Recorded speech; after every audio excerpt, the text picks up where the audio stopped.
Welcome to the Arlington Archives, the podcast that dives deep into the stories that shaped the American Dream City. And as Arlington celebrates 150 years of history and progress, we're bringing you the voices and legacies that make this city a cornerstone of Texas and a proud part of America's story. I'm your host, O.K. Carter, and this esteemed gentleman is today's co-host, former Mayor Richard Greene. Stick around through all the podcasts about Arlington and you'll become an expert on this city's colorful history. Our topic today is Arlington's identity, what we'd call brands over the years. Let's get right to it. You ready, Richard? All set. There's a lot of Arlington history that happens in this area before Arlington actually becomes a community. You know, we have, for example, the largest Texas settlement of Native Americans. We have Comanche Indian attacks. We have Bird's Fort. We had the first treaty between the Republic of Texas and Native Americans, and we have sort of the dismemberment of the Invincibles, the Invincible Battalion, which was sort of the end of Mirabeau Lamar's dream to keep Texas a republic separate from Mexico and the United States. Let's go back to your mention of the Indian Treaty signed by how many, like 13 tribes? About that. Well, John Neely Bryant was one of the soldiers at the fort at that time when that took place. And when that was over and they kind of solved all the trouble that was happening, then he and his family and another family launched a raft, set off, and went east down the Trinity River and established Dallas. So the thing that we can claim is that the origin of Dallas started in Arlington. That's right. The people from Bird's Fort, Arlington, are basically the creators of the Dallas that would become part of it. Well, okay, so let's start. You can't really have a brand or an identity until you have an actual town, and Arlington's identity begins as a train stop. In July 1876, TNP engine number 20, it comes here. The railroad has surveyed a half-mile by a half-mile town with 100-yard blocks. The streets are basically marked off, dirt roads. It's a town. It's a train stop for a town with no name. The town, though, will have a name pretty soon. It's going to be a farmer's stop. Let me ask you this. In your book, you also talk about the fact that the railroad was originally interested in running through the Johnson Station area of town, which is like 3 miles south of here. Yes. Folks didn't like the possibility of the noise and the disruption of a train, so the railroad moved here. There was that. And, yes. and actually, so Arlington became a result of trying to be sure that people that were going to be bothered by the train weren't. There you go. Sometimes decisions are momentous. That little town, Johnson Station, no longer exists. Okay, so we're here. 1876, the train pulls into town. There's no town here. The town that is here, basically a surveyed bunch of lots, has no name. It will very soon become, though, Arlington, Texas. And you got a good story about why the name Arlington. Yeah, well, the story, I think, confirms that the name occurred from Robert E. Lee's home in Virginia. And there's another part about Robert E. Lee's involvement that a lot of people never imagined. But the Johnson Station area was having something called Indian troubles. And so the Army in Austin sent a recently graduated lieutenant from West Point up here to see if he could help settle things down. His name is Robert E. Lee. I've heard of him. And it's in your book, and so I'm sure you have. But the thing that people need to be reminded of today, when you're traveling down Cooper and you cross the intersection of Mayfield Road, you're in the tracks of where Robert E. Lee once was. That's right. And you're also within 3 or 4 blocks of where there was a Texas Ranger station. Now, those towns all disappeared. One of the things that happens when you have a railroad stopping, and we don't realize how very important this was in a pre-auto era, horse and buggy kind of place. Is that you have a train stop, you can sell your agricultural production. You can sell your cattle. You can sell your horses. You can sell your pigs. You can come and have your cotton baled. So Arlington's identity, its first brand, was as basically a train stop farming kind of community where people would come into town, typically on the weekends, sell their cotton, their hay, their peanuts, their oats, all those kind of things that they make here. So that is sort of brand number one. You want to get to brand number two? You bet, because that's the one everybody has probably heard of. I know. Well, brand number two is that sometime around 1892, a guy by the name of Rice Collins, yeah, that's the guy that Collins Street is named after, decided that what we really needed was a water well here. And because what's happened is you got all these farmers that are coming to town. They've got livestock. They're thirsty. You only have private wells. So Rice proposes that we build a community well right in the middle of town, which they do, maybe 50 yards from where we're telecasting this today, which is that right in the middle of Main and Center Streets. In fact, I think there's still a manhole cover there. You can get down to the well today. They drill this very deep well with the idea of getting this sweet-tasting artesian water out of it. But what they get instead is what they call Carlsbad water. It ends up being very sulfurous, very gas-laden, and it's also under pressure. So as soon as they pop it, it begins to pour 50,000 gallons of heavily mineralized water a day. And, you could get maybe horses or pigs to drink it, but not people. And for a while there, people were being pretty critical of Rice Collins for making this kind of grievous error, but he begins to sell the idea that this is really going to be a boon to Arlington, that these mineral waters are healthy to drink, healthy to bathe in, and they're going to attract all kinds of people here. And so what really happens is that people actually do create a kind of a spa, a mineral water spa industry in Arlington. And they keep redoing the well over the years. It gets to be more and more ornate, come from a little simple wooden structure to one with lions' heads and all kinds of things. Yeah. So, and that actually lasts quite a while. In fact, the last vestige of it was something called Arlington Crystals, which is something like Epsom salts that was sold here, I think, really through the 1950s and 60s. And along the way, it wasn't long before that's how Arlington got identified as a water stop between Dallas and Fort Worth. That's correct. That's correct. They didn't actually tear the last well down until the early 1950s, and I asked Tom Vandergrift, the mayor back then, why did you do that? Why did you tear it down? He says, well, it was being torn down for us. People kept crashing their cars into it. I think today we'd say we should just build a roundabout out there. But there's a nice tribute to the mineral wells, by the way, down by City Hall now.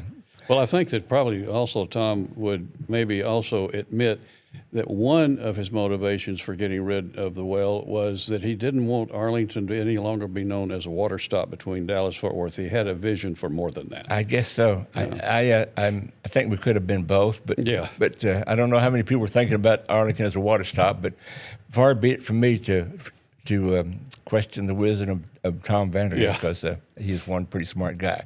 All right, so that's basically brand number two. And that gets us to brand number three, which is that Arlington, very early in its life, decided that what we really need to be is a college town.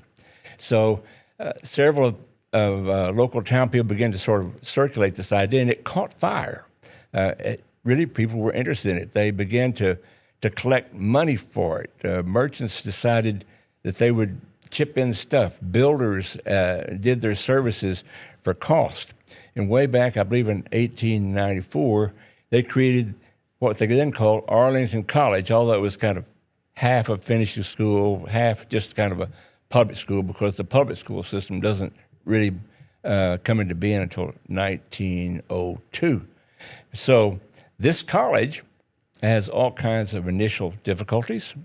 It goes through numerous managers and basically owners. It's a private college at the time. It is a military academy. It is a finishing school, and it keeps changing its name, to Carlisle Military. And we go on and on. But the people here never give up on the idea. And sometime around 17, they hire a guy named Grubbs to go to Austin and lobby to incorporate it as part of the Texas A&M system. And so finally, it becomes Grubbs Vocational College around 1917. By the way, the mascot for that school was called the Grubworms. So does that not strike fear in your heart? Yes, it does. We're going to go play the Grubworms today. Yeah. Well, a lot happens. It becomes eventually North Texas Agricultural College, and then under the governorship, I believe, of Price Daniels, wasn't it? I think that's right. Price Daniel is the one who finally converts it to Arlington State College. Let's talk about that for just a minute, because there's an interesting thing about the don't give up mentality of Arlington leaders that go all the way back to that period. They're dogged about this college. Yeah, they wanted to convert the 2-year school into a 4-year. For decades. Right, so that they could, graduate you and give you a college degree. And so they head to the legislature, and the legislature turns them down, said, no, we don't need another 4-year school up here, and we can't afford it. So the community could have just walked away and said, well, they're not going to let us do that. But instead, 2 years later, when the legislature convened the next time, they tried again. Got the same answer, no. It's kind of like, don't you understand the word no? And so they went away and then came back the third time, and they got the legislature to authorize it, and that resulted in the governor's signature. But that's another one of those early references in the spirit of this community and saying, here's something that we think is important to us and our future and the people of our community. We're not going to give up. We're going to keep working on this until we get it done. And they finally achieved that. Yeah. You have people, generations of people that follow this particular dream. Now, in time, the city of Arlington becomes unhappy about the college's association with Texas A&M. That's right. It doesn't help that the president of Texas A&M says that the college is a big mistake. They shouldn't dedicate A&M resources to it. And then, by then, we have Vandegrift at the helm, and he's going to Austin to try to persuade them to move it to the UT system. And I believe Governor Connolly is the final one that said, yeah, we can do that. And so they did that. It goes from college to university.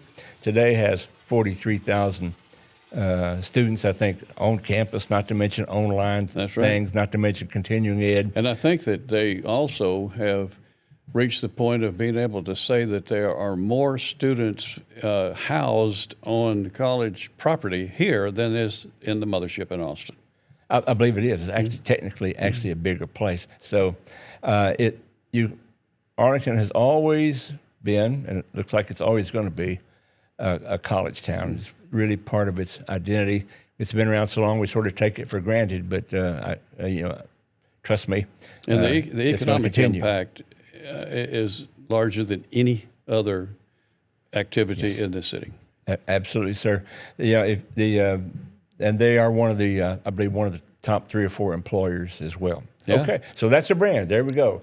All right, so we go up to 1902, and something called the Interurban comes to town. The Interurban is an electric trolley system. It goes from Dallas to Fort Worth, comes right down Abram Street, right in front of where City Hall is today, makes several stops here.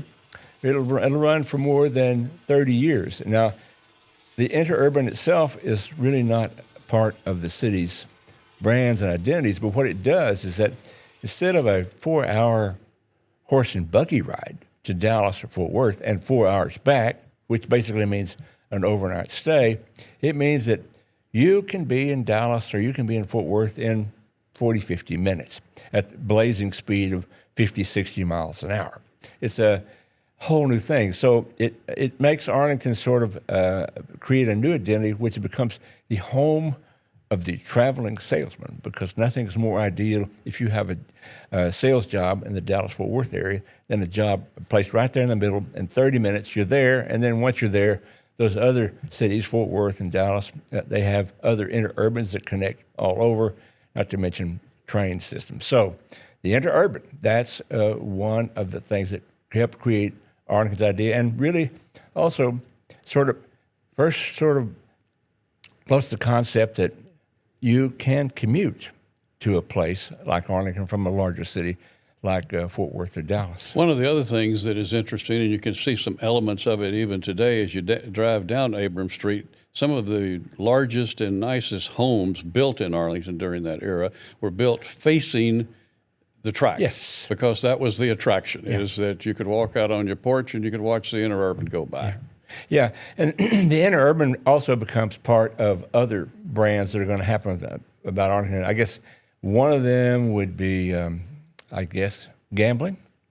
Absolutely. The appeal of a place like Arlington for gambling is, one, the original gambling things are outside the city limits, but we have a very wealthy rancher by the name of W.T. Wagoner, and he will eventually buy a 6,000-acre ranch or so here, he's a horse racing aficionado. He will open a track here, and you'll have legalized horse racing, one of the few places in Texas that you can do that. The rumor was that WT would go to the legislature with a briefcase full of cash every session and peddle his idea of a track, and then eventually he would come back and the briefcase would be empty. But lo and behold, horse racing was approved. Yeah, and one of the things that did provide an opportunity in decades to come was a reference to the fact that Arlington's location was ideal, and Arlington Downs was proof that every race was sold out. The stands were packed, and cars came from everywhere, parked there to see an activity that would suggest that people will come from all around to see sports. That's right. Here in Arlington. And the horse racing takes place during the day, and then another couple of guys, one named Fred Browning and another guy named Benny the Cowboy Binion, decided that what people need to complement this is gambling at night. So they opened the Top of the Hill Casino, which is out on Far West Division. It's now Baptist University, but they opened a casino and began to have a highly prosperous gambling entity that lasted until the late 1940s. The track itself was very profitable and very successful as well, attracted thousands of people, made lots of money, but this was during the Depression. We're in the Bible Belt. It fell out of favor, and the track was eventually closed in the sort of the legislature canceled pari-mutuel shut it down. Now, the advantage the casino had is that they were never legal to start with. That's right. Yeah, I'm going to back up just a second because I skipped over an earlier brand that probably we need to mention just in passing, which is the Baraka home in Arlington. Yes. And probably one of the brands that you don't want in Texas is the place where unwed mothers go. But in the early 1900s, a Reverend Nazarene minister named Upchurch opened the Baraka industrial home for erring girls. Yeah, wayward girls. Yeah, and so one of the things that you would have is that on the Interurban or on the train that these young women would show up. And the thing about it, the Baraka home was that, one, you keep your child. Two, you learn a trade and you learn to be independent by yourself. And the Baraka home lasts about really close to maybe 40 years. It eventually becomes an orphanage. The home itself was kind of around where Doug Russell Park is. There are a couple of UTA buildings, administration building, the old auditorium is there. All that's left of the Baraka home now is a little cemetery with about 100 graves in it, and most of them are infants who died early there as well. You know, in today's society, it would be unthinkable to people who didn't know what you've just described that there was a time in the not too distant past where unwed mothers were sent away. Yes. And they had their... Shunned. Yeah. Yeah, and this was a refuge for them, a place for them to rebuild their lives. That's right. And really, probably the primary and really the pioneer of that particular kind of humanitarian effort in all of Texas. It's really kind of an important part of our heritage, but we don't think so now. Like I say, all that's left is that little cemetery there that's right there behind Davis Hall, I guess. Except for the people watching this podcast, they are among the tiny percentage of the population of our city today that ever heard about that. That is that. Okay, so I guess we have another critical identity thing that for many years people throughout Texas identified, and that is the Masonic home. Now, the Texas Masonic Retirement Center opened in 1911 as the home for aged Masons. Everybody in town has driven by it, 1501 West Division. It's still there. It's a 155-acre farm, although I think that they chopped off a little bit of it because Fielder Road went through there, and eventually they sold that particular section. But there was even a train and interurban stop just for the Masonic home here. Yeah, and all of that is part of that whole era. Let's talk about Benny Binion one more minute. He's worthy. Yeah, and the reality is that he was, I think, kind of the master behind the top of the hill casino operation, and they did a lot of gambling. They had celebrities come in here from all over the country. John Wayne, Ginger Rogers, Frank Sinatra, Will Rogers, Bonnie and Clyde. Were part of it. Well, when the pastor managed to get the place closed down, Binion headed to a place on the desert called Las Vegas and set up operations there. And so today, Las Vegas marks some of its origins. Yeah, I like to make a joke that Arlington is the father of Las Vegas. Yes. So far, we've got Arlington responsible for creating Dallas. That's right. and Arlington responsible for creating Vegas. But Binion, he really popularized poker, and like I say, he had the first really big casino there. And the money he used to fund this is he made here at the top of the Hill Casino. By the way, Sylvester Stallone is in the process of making a movie, I think, with Cole Hauser about Benny Binion. Which is a great topic. I mean, that ought to be I'm looking forward to that. I don't know if Arlington will get mentioned in it, but it should. But the thing is that Binion was a leader in the progress of gambling becoming such a big deal, because when he went to Vegas, he set up a casino that was the only one that you could play with no limits. You could sit down at the craps table or blackjack table, and you could bet whatever you wanted to, and the house would match you. Yeah, and as long as we're talking about before Binion leaves here, really for a while, Arlington itself, it's hard to visualize it today. I mean, 400,000 people was really a wide open gambling town, and both Fred Browning and Binion were highly regarded citizens. They sponsored a Boy Scout troop.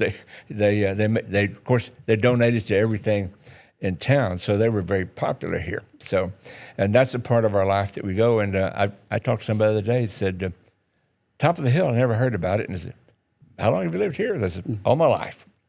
And so, well, if you head to Fort Worth on Division Street, you can't miss it. I mean, when you go by those massive gates where there used to be a booth there where someone would clear you, and if you looked like you were law enforcement, that would send a signal up to the casino, and then all of a sudden everything would get turned upside down. People would head to the underground facilities where you could go escape, and so it was. The minister you mentioned, J. Frank Norris, right, who he called it the blight of Tarrant County, and a statue of him. And when you pull into Arlington Baptist University, there's no statue of Binion or of Fred.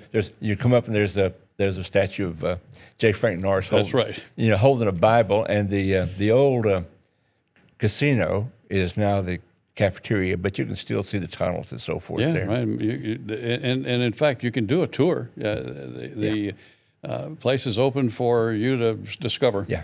In a future program, we're going to have this woman named Vicki Bryant, who created the the museum there, and she's going to be on the podcast. And she's probably the world's greatest expert. In fact, part of the story that she will tell you is that she can't tell it all to you because there's still some descendants of the originals that are paying attention to what she's doing, and she doesn't want to attract their attention. By the way, Vicki gave me this. It's the original poker chip. Look at that. From the top of the hill. It's $5. You think it's too late to cash it in? Yeah, probably, but it's a great souvenir. I guess so. Okay, listen, thanks for listening to the Arlington Archives. We're going to be sure to subscribe and share this podcast for more stories, historical photos, and ways to get involved in Arlington's 150th anniversary. Thank you, Richard. Appreciate you being here. Great to be here. And visit arlington150.com and follow at City of Arlington on social media. Until next time, let's keep honoring our past and pave the way for what's next. The story of Arlington is still being written, and you are part of it. So long.